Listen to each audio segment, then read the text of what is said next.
Salutare tuturor! Numele meu este Bianca și bine v-am regăsit! Astăzi o să răspund la câteva întrebări legate de scris, de procesul meu de scriere, precum și despre câteva personaje pe care le joc și le scriu în momentul actual și la ce povești lucrez eu în momentul de față, pentru că în afară de review-uri nu prea mai lucrez la niciun fel de altă poveste. Dar în zilele anterioare am fost menționată într-o postare de pe Tumblr de sora mea, într-o postare care punea tot felul de întrebări legate de scris, de procesul de scriere, de personaje și de poveștile noastre și din cauza că am fost menționată în acest filmuleț, în această postare, am vrut să răspund și eu la rândul meu la aceste întrebări și în același timp să le pun și într-un filmuleț, pentru că sunt întrebări foarte interesante, foarte bune și care poate o să dea mai multă perspectivă la cum gândesc eu în cea mai mare parte și cum creez eu, mai ales că doream să încep o mică serie în care discut de procesul meu de scris, de procesul meu de creare a personajelor și tot așa pe YouTube. Așa că sper să vă placă acest filmuleț și dacă voi sunteți la rândul vostru persoane care sunteți foarte creative și vă place să faceți pe povești și personaje, aș vrea să știu ce răspunsuri aveți voi pentru câteva dintre aceste întrebări. Bun, începem seria de întrebări cu: ai vreun personaj care are ochii ciudați tm? Ce îi face neobișnuiți și de ce sunt așa? Am un singur personaj în momentul de față care îl consider eu cu cei mai bizari ochi din tot arealul meu de personaje fictive, acela fiind Neum Han. Este un demizeu care are ochii în două culori, acest fenomen numindu-se heterocromie. Are un ochi roz și unul galben. Și sunteți ceva de genul: ok, dar de ce fix culorile astea? E bine, galben pentru că tatăl său, care este muritor pe nume Shad Muhammad, are ochii galbeni, iar roz pentru că... Ei bine, nu știm exact culoarea de ochi a mamei lui, pentru că ea stă cu ochii închiși și dacă îi deschide, o lumină orbitoare iese din ochii ei care orbește pe toți. Așa că roz este cel mai probabil culoarea care provine de la mama lui. Este asociat de cele mai multe ori cu feminitatea, cu frumusețea și cu tinerețea. Iar mama lui, fiind zeiță a fertilității, se potrivește de minune. Apoi avem întrebarea: personajul tău cel mai tânăr și bătrân din scrierile tale. Am o tonă de personaje care au foarte multe vârste diferite, de la zei care au milioane de ani până la bebeluși care nu au mai mult de un an sau doi. Și o să încerc să mă rezum din nou la ripiuri pentru că în momentul de față nu am mai lucrat și finisat la niciuna dintre poveștile mele îndeajuns de mult încât să fiu ceva de genul: oh da, personajul ăsta e cel mai tânăr dintre toate personajele mele și ăsta e cel mai bătrân. Cel mai tânăr dintre personaje este Eros, copilul dintre zeița fertilității Neimei și zeul râului Yugen, Hermis, iar cel mai bătrân dintre personaje, din punct de vedere uman, este Gregor Han, care are în jur de vreo 65, aproape 70 de ani. Dacă nu punem la socoteală toți ceilalți zei pe care i-am, care cel mai probabil au peste 100-200 de ani. Următoarea întrebare este una foarte amuzantă. În care fandom ai scris tu primul tău fanfiction, dacă ai scris vreodată? Nu mai știu cu exactitate care dintre ele a fost primul, dar sunt absolut sigură că am scris fanfiction pentru Sweet Flirt, atunci când Sweet Flirt încă mai exista. Rest in pepperoni, Sweet Flirt. Am scris prietenie, înainte să devină friendship ca și bandă desenată pe YouTube. Era un fel de mică novelă la care am publicat prologul și primul capitol pe forum, efectiv. Am mai publicat o altă poveste cu Wendy și cu Castiel. Am scris foarte multe mici povești pe care nu le-am postat nicăieri pe internet, dar le-am scris eu pentru că eram extraordinar de atașată de personajele din My Candy Love și din Sweet Flirt și am crescut să le îndrăgesc atât de mult încât vreau să fac cât mai multe chestii cu ele, să trăiesc cât mai multe scenarii diferite cu acele personaje, mai ales cu Nathaniel și cu Castiel, pentru că acei doi băieți au fost favoriții mei pentru foarte mult timp. Castiel a fost băiatul meu favorit de la început. Chiar de când am început eu să fac filmulețe pe YouTube și Nathaniel după aceea a devenit my number one boy! Și da, dar de asemenea, tot în acea perioadă am scris oarecum, mai mult am desenat și era ceva de genul, da, asta ar fi o idee foarte bună. Un fanfiction cu Naruto? Era vorba despre fata asta. Am menționat și în filmulețul meu anterior cu citirea capitolului al doilea din un jurnal de viață. Dar era un fanfiction cu Naruto despre această fată posedată de un demon, iar demonul era sora lui Jashin. Și de acolo pornește tot felul de chestii super bizare, pentru că fata asta inițial era cu Kakashi și apoi ajunge să fie într-o relație cu Hidan.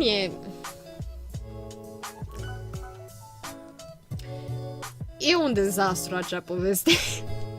Dar personajul principal, fata care era posedată, a ajuns să devină unul dintre personajele mele favorite și foarte îndrăgite, așa că ea o să fie prezentă în mai multe proiecte dacă o să ajung vreodată să le scriu sau să lucrez la ele. Care este cea mai explicită sau adultă scenă pe care ai scris-o vreodată? Am scris la rândul meu anumite secțiuni cu scene adulte, dar în momentul de față nu îmi vine niciun fel de scenă concretă. Adică îmi vin, dar mi-e rușine să zic de ele. Pentru că majoritatea sunt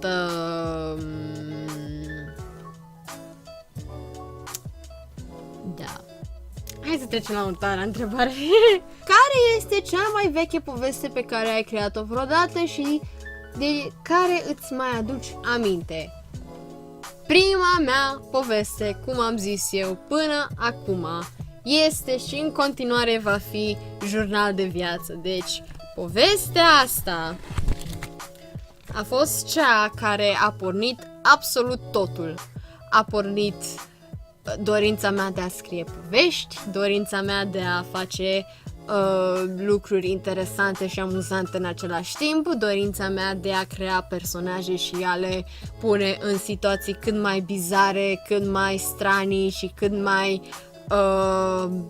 frumoase vreodată. Și efectiv asta a fost prima mea poveste vreodată scrisă. Și există o mare posibilitate să mai fi fost alte povești pe care le-am scris, dar jurnal de viață este și va rămâne întotdeauna prima mea carte pe care am scris-o și nu o să-mi părăsească niciodată memoria, pentru că cartea asta are foarte multe amintiri în ea. Care este primul lucru la care te gândești atunci când scrii un nou personaj? Designul lor sau rolul lor în poveste? De cele mai multe ori, dacă știu deja care este povestea, adică să zicem am o poveste despre un erou care pornește într-o călătorie în dorința de a își salva sora care a ajuns prin circumstanțe nefericite să fie capturată de tipul rău, atunci mă gândesc în tandem la designul și la rolul lor în poveste, mai ales dacă sunt personaje principale, adică băiețelul, să zicem, personajul principal. Câți ani are, cum arată, de ce se duce în această călătorie, ce relație are el cu sora lui, ce îl motivează să se ducă să îl salveze sora. Are prieteni, nu are prieteni, se duce de unul singur în această călătorie. La fel și cu sora și cu tipul rău. Cine este tipul rău? De ce face asta? Cum arată el? Ce rol prezintă el în poveste pe lângă rolul răpitorului al surorii protagonistului? Sora, cum arată ea? Ce rol are ea în poveste pe lângă faptul că este sora protagonistului? Cum se comportă, cum reacționează ea la toată această situație și tot așa. Și dacă nu am încă povestea bine definită în cap și am doar o idee cu vreau să scriu o poveste cu zâne, atunci clar o să vin mai întâi cu o idee de personaj, un design de personaj, să zicem, o zână care ea îi place să construiască chestii, să construiască mici invenții, mici aparaturi care ajută, să zicem, prin casă, dar de fapt ea este o zână care trebuie să se ocupe cu dansul și trebuie să danseze și să participe în tot felul de petreceri pentru regina și regele zânelor. Și de acolo pornesc și dezvolt toate personajele, pornind de la câteva idei cu vreau ca acest zân, masculinul de la zână, nu știu care este, dar o să-i zicem zân pentru acum. Vreau ca acest zân să fie sfios și să nu aibă încredere în el, în abilitățile pe care le are, și de acolo să pornesc toată această aventură în dorința de a descoperi rolul personajelor, dar și rolul poveștii pe care vreau să o spun. Ai cuvinte pe care tot timpul le scrii greșit. I mean, întotdeauna am avut probleme cu scrisul, și în limba română și în limba engleză, dar îmi este greu să spun ce cuvinte efectiv nu am un cuvânt în minte să spun că da, pe ăsta îl greșesc tot timpul atunci când încerc să scriu în română, dar mai am dificultăți la scriere, mai ales atunci când nu mai știu forma corectă a acelui cuvânt, pentru că gramatica română se mai schimbă și ea din când în când s-au mai schimbat anumite reguli și pronunții și forme de scriere a unor cuvinte, dar cel puțin în engleză pot să spun cu exactitate că nu știu să scriu corect business, genuine, together, weather, nu ca vreme, ci celălalt sens al cuvântului nu vine acum. Dacă ai lucra la cartea sau proiectul tău în public și cineva te întreabă ce scrii, cum ai răspunde? Am scris tot timpul la școală când scriam pentru RIP-uri, pentru forum RIP. Eu am fost foarte activă, mai ales în clasa 12-a, pentru că am pierdut orice fel de motivație de a învăța și eram ceva de genul RIP-uri. Și nu mă întreba lumea ce fac, pentru că stăteam pe telefon de cele mai multe ori când scriam. Aveam prietena mea cea mai bună care mă întreba ce faci? Și eu eram ceva de genul scriu la un RIP. Și eu era ceva de genul ok, super. Dar dacă ar fi ca cineva să mă întrebe ce fac sau la ce scriu, aș explica pe foarte scurt. La ceea ce scriu, oh my god, acum mi-a adus aminte. Deci, la un moment dat, eram de una singură în clasă cu cele două prietene de ale mele de la liceu. Era ora de engleză, era dimineață de vreme, nu a venit nimeni altcineva.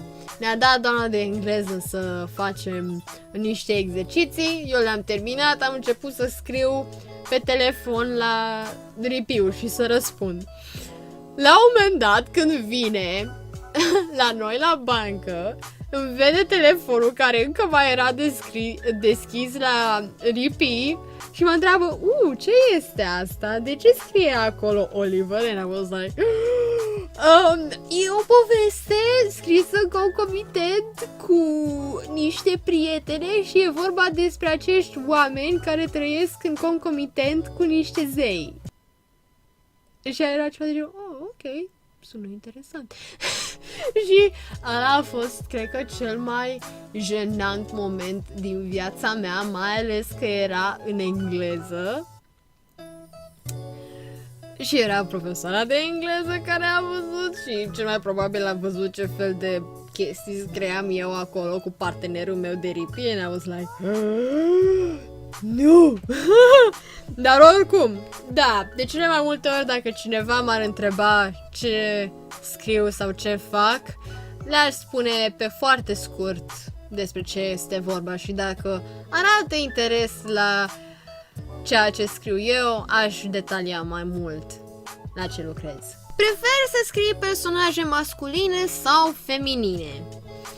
Păi, am început inițial să scriu numai personaje feminine. Personajul principal din Jurnal de Viață e fată. Majoritatea personajelor din Jurnal de Viață sunt fete. O avem pe Lily, o să mai apare mai târziu în poveste o fată pe nume Alexandra, cred. După aceea am avut Her Hero Story, povestea ei de erou, din nou poveste legată despre o fată, dar au început să apară mai mulți băieți în decor. Am avut o poveste, acea poveste cu adolescenții care se puteau transforma în oameni și se duc să caute raiul pe pământ. Cele două personaje principale sunt amândouă fete. Apoi, din nou, fanfiction cu Sweet Flirt, o aveam pe Bibs, o aveam pe Wendy, o aveam pe Lola, ca cele trei fete principale. O aveam pe Subarashi, care era fata din fanfiction Naruto. Și cu cât am început să creez povești, aveam toate personajele să fie de genul feminin, pentru că eu sunt fată și mă descurc mai bine cu fetele decât cu băieții. Dar odată ce am intrat în lumea ripiului, mai ales în prezent, în anii cei mai apropiați de 2019, am început să prefer și să scriu mult mai mult personaje masculine. Personajul meu principal din Yugen, acest forum ripid despre care am vorbit și am menționat toți acești zei, toate aceste personaje de la începutul filmulețului, este personajul meu principal, care este băiatul meu cel mai prețios, pe care îl ador și îl iubesc și în același timp îl torturez pentru că yes.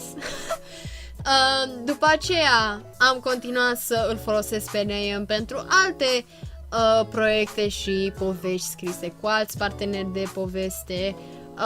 Mai există un alt forum ripi în care toate personajele sunt numai băieți.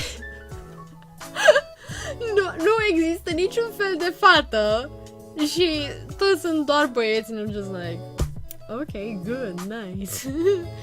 Și în ultima perioadă m-am văzut mai atrasă de băieți. Aia sună foarte prost, dar da. Prefer să scriu mai mult băieții, dar contează foarte mult de context.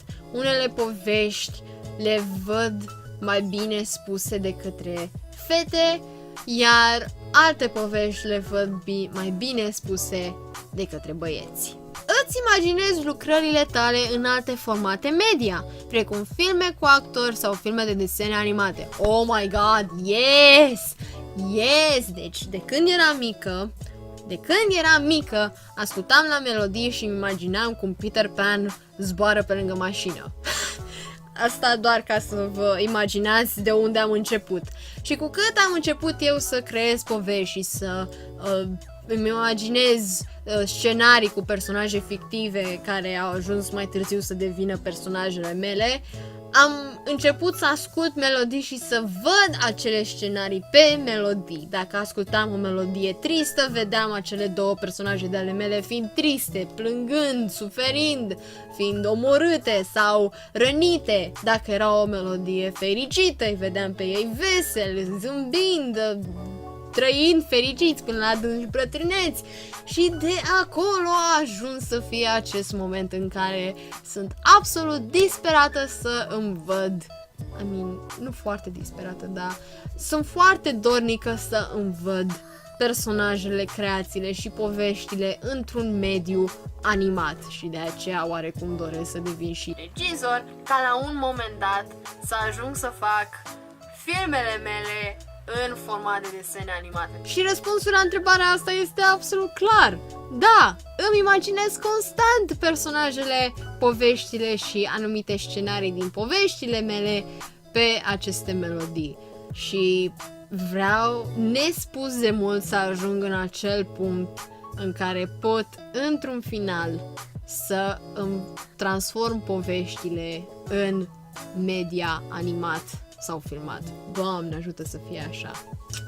Și acesta a fost filmulețul pentru azi. Sper că v-a plăcut acest filmuleț și vreau să știu de desubt în comentarii dacă ați vrea să vedeți și o parte a doua, pentru că mai am alte întrebări scrise în această agenduță legate despre povești, personaje și scenarii pe care le scriu eu și la care aș vrea să răspund.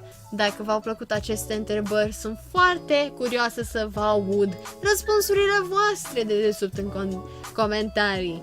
Sper că v-a plăcut acest filmuleț și sper să ne vedem cât mai curând cu orice aș face eu. Eu vă pup și să aveți o zi minunată! Pa, pa!